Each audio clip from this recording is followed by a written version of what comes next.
తొక్కుతో పచ్చడి మీరు చాలాసార్లు ట్రై చేసి ఉంటారు కదా, కానీ ఒకసారి ఇలాగా దోశలు ట్రై చేయండి. క్రిస్పీగా కరకరలాడుతూ చాలా బాగుంటాయి. దీనికోసం అయితే ముందుగా ఒక గ్లాసు బియ్యాన్ని నీట్గా వాష్ చేసుకొని ఒక 2 గంటలు అయితే నానబెట్టుకోవాలి. అలాగే ఒక 2 బీరకాయల నుంచి తీసిన చెక్కునైతే తీసుకున్నాను నేను. దీనికి పైన బొనుపుల్లా వస్తాయి కదా, వాటికి పీచు ఉంటుంది. వాటిని తీసేసి పైన పొట్టుని తీసుకోండి. దీనికి పీచు అది ఉండదు కదా, దానివల్ల తినడానికి బాగుంటుంది. వీటిని అయితే నీట్గా వాష్ చేసుకోవాలి. ఇప్పుడైతే ఒక మిక్సీ జార్లో మనం కడిగి నానబెట్టుకున్నాం కదా బియ్యం, ఆ బియ్యాన్ని అలాగే బీరకాయ తొక్కుని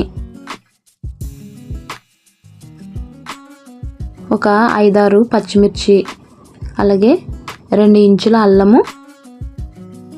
ఇప్పుడైతే ఇందులో 1 స్పూను జీలకర్రను కూడా వేసుకోండి. ఇలా వేసుకున్న దాంట్లో అయితే వాటర్ వేసుకొని మెత్తగా మిక్సీ పట్టుకోవాలి. చూడండి ఎంత మెత్తగా